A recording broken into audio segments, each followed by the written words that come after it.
Hey guys, so this is Dante again. Thanks for joining me. Welcome, team. Let's talk about networking, why it's not working. Let's see if we can make it fun working. We're going to try. It's not easy.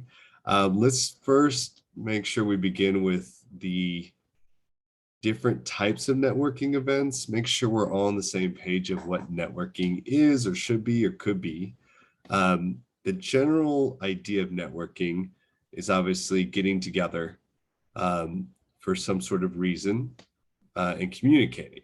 Okay, it could be business networking, could be social networking, could be you know online game playing, it could be speed dating, could be hiking with a group, it could be anything. It could be in person, online, in an environment, anything. So there's a lot of actual room here. Now, why do I go that full direction? Is yeah, we're going to specifically relate it to business, but I think what many people do make the mistake of is they business network. And it's not that you can't business network, and some people are really great at it. So I do want you to be able to do parts of that, especially if you're good at it, but I want you to know when and where to do what. And part of it comes down to understanding yourself. So first, let's just go there. What type of business do you do, or what type of situation are you in? Because that's going to dictate a lot about where you can or should be for success. So, for example, if you work at a bank, and let's say that you're a customer service rep, and basically you are networking to get people to use your bank, okay? In a situation like that, where it's something that many people could probably do, but it might be slightly hard to quantitate how much business you generally can get by networking. You might have a difficult balance of what makes sense for you or not. If you're not really being measured by anybody other than yourself, then you could do any type of networking and feel good about it. But if you are being measured and it has to be a high level of activity, there might be no form of actual networking that's going to grow enough to meet your clientele. Um, let's deeper dive on that. So when doing a networking group, there are a variety of types of networking groups. And let's go to each type so we can see if or how you would benefit from those types. So one type of networking, which is a business networking, has the system in place where you isolate to one business per category to be in that particular group. So let's say one customer service rep at a bank, one realtor, one lender, one insurance guy or car insurance guy, and one commercial insurance. I mean, there might be some varying abilities, but you've got one of each given category. Most of the time, those groups don't have a huge amount of people, just depends on the group. Some can be 20 or 30 people in a group, but others are 8 to 10. On the positive side of this group is that everybody in the group will get to know you as your position, and there will be nobody else talking about their position, so doing what you do. So your chance of anybody needing you and knowing more about you and having a chance to know, like, and trust you is pretty good. So if you only need to get, I would say, a couple accounts each month, this might work, because you figure if there was 20 people in a group and you come to that group every week, there's a good chance one or two of them will either become your clients each month or refer you a client each month if they know you, they like you, and they feel that you can help them. And also if you do other things like show that you'll support them, which we'll talk about later. But if you needed to, let's say, get hundreds of clients a month, this tool wouldn't work enough for the time. You would probably have to do more hardcore marketing, like Facebook ads or radio or events or something that allows, like booths or something that's going to get hundreds of people through your mix. So this one here is usually best for when somebody can just acquire your product. So for some of you that might be in real estate or lending or other stuff, what you'll find is when you join a group like this, you might never succeed unless you do it one way. And I don't know if you can, but you might want to try. If you can create the group using people you already refer to, like create a new chapter, build a new spin-off of it, then you'll have success. So if you're in an isolation group that separates where you could be the only realtor in it, and there happens to be no other realtors there, fine, hop on in. Great. It usually doesn't work that way. Most of the time, realtors and lenders create their own group. In which case you, if possible, could create your own group if you have a few networking people you already work with, or business people, don't have to be networking people, business people, and invite your favorite insurance company and your favorite banker in and everything. Those are people that are already working with you, so they're going to build a great team for you. So again, on this isolation method, unless you have an easy product to sell with no competition, like say even you do computer repair, it's something that you could kind of sell easily through each company and person there. If they're smaller companies, you will be successful. But if it's a harder service like sales coaching or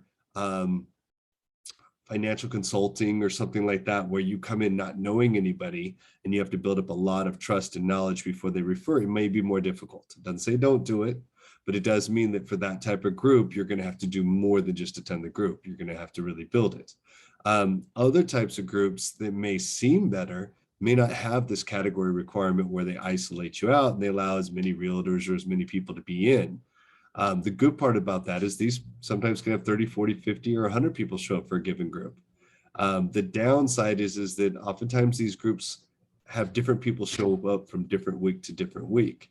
And if you don't get a chance to meet the same people week in, week out, you have a really hard time actually being in a quote unquote network. You might be just in a social meetup in a sense, or a business meetup. It's not social, but so when you're doing a business or social meetup, unfortunately, that isn't really hardcore networking. It's one-time event networking, which sometimes works out. I mean, it's random. But when you really want to build your network, you're talking about long-term relationships. That means you've got to be around them for usually 3-4 months before you start really doing good business. So you've got to see them almost every week to have that happen. So yes, you might find more groups you can be in that aren't isolated to a single avenue, but you might get less business even then than the isolated group, because nobody comes and goes at the same frequencies and nobody gets to know each other that well or build business. Now, I'll tell you how you can kind of rework both those ones, but let's also talk social networking as well.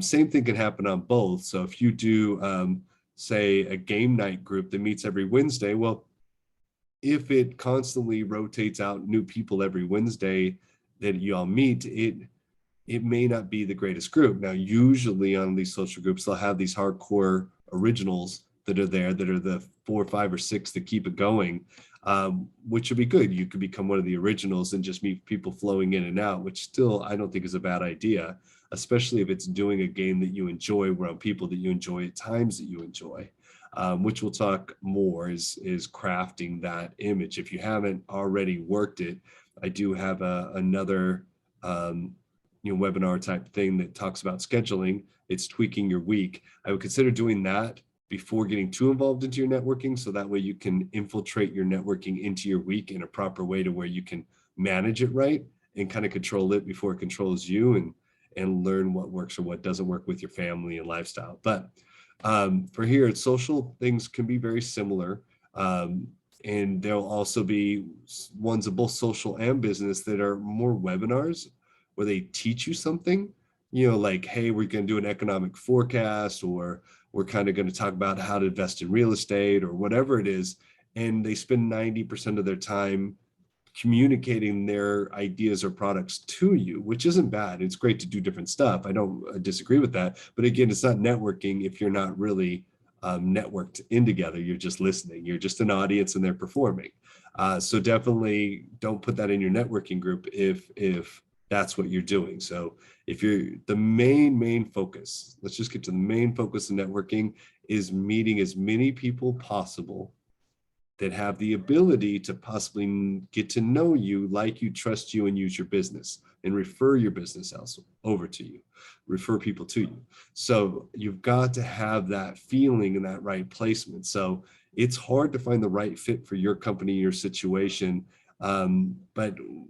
But if you do enough of these networking groups, you'll find a good spot that works for you. It just may not be where you thought it was. and it may be different timing than you thought it was, and it may be in person or online or differently than you want it to be.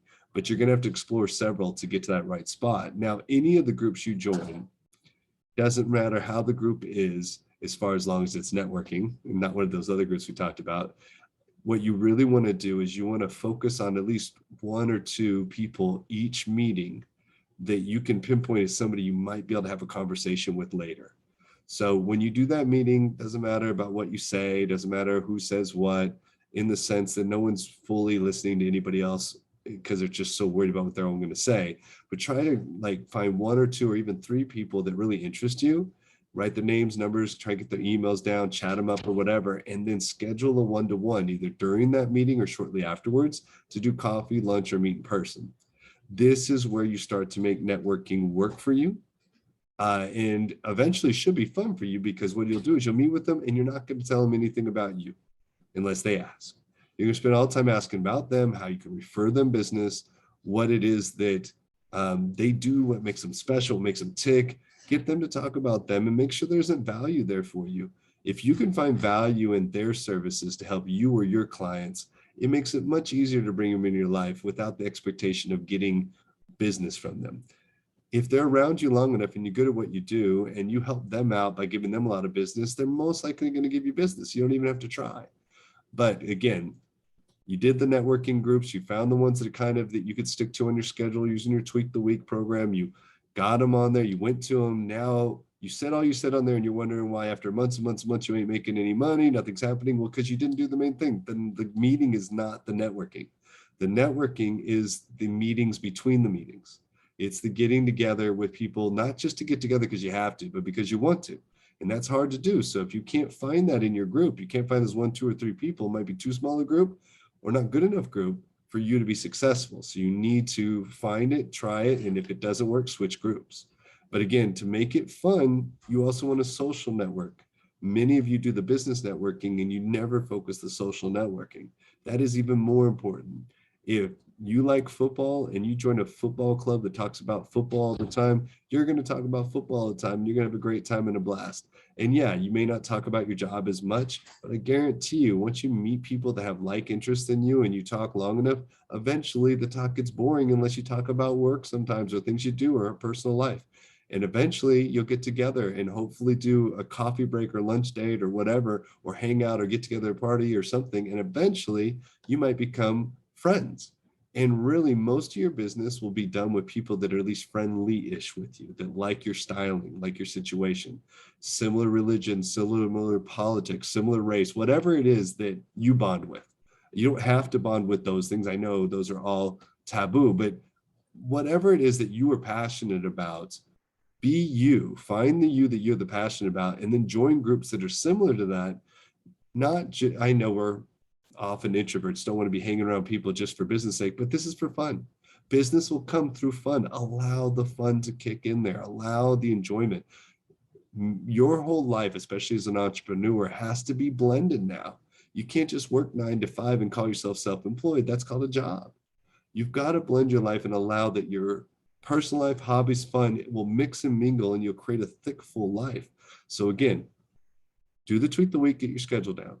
Then go to meetup.coms, Facebook groups, Eventbrites, LinkedIn groupings, or whatever you can find. Google different groups or whatever, and find different groups that A, meet the times that you need it to do, and B, also relate to either business or social activities that you like to do. So you can commit time that doesn't feel like work, so you can get more done for fun and not feel like it's even work, feel like it's fun. And that's what's going to make you successful. Is you can work 60 hours a week or 80 hours a week, 100 hours a week if it's not really working, if it's just fun. But if it's really working, we don't even want to work 20 hours a week because we're just so tired of just working for work's sake. So let's build it up, make some friends, build it up on your sphere of influence. Everybody try to keep track of them, try to remember things about them, keep notes about them, remember birthdays, kids, whatever you can, get involved in their lives, care. The more you care about others, the more they'll care about you. The more you give to others, others will give to you. One of the groups, BNI, that I used to be a president of, had the giver's game philosophy. The more you give, the more you receive. Same idea here is, hey, you find someone you might be able to use as a chiropractor for your family or refer out, get them, talk to them, become friends with them. Maybe they never send you a business deal at all, but if they're good at their job, you just made a great connection. And now you can say every week, hey, thank you so much for helping my people out. And they could thank you so much for the business. And it looks good to the whole team to see that you two work well together on the business networking. Anyway, there's probably a lot more depth to this. We probably need to do a one-to-one. When you get time, let me know. We'll do it together. Either go to my website, www.dantecmiller.com, or email me at danceanddante@gmail.com. Have a great day, guys. Thanks.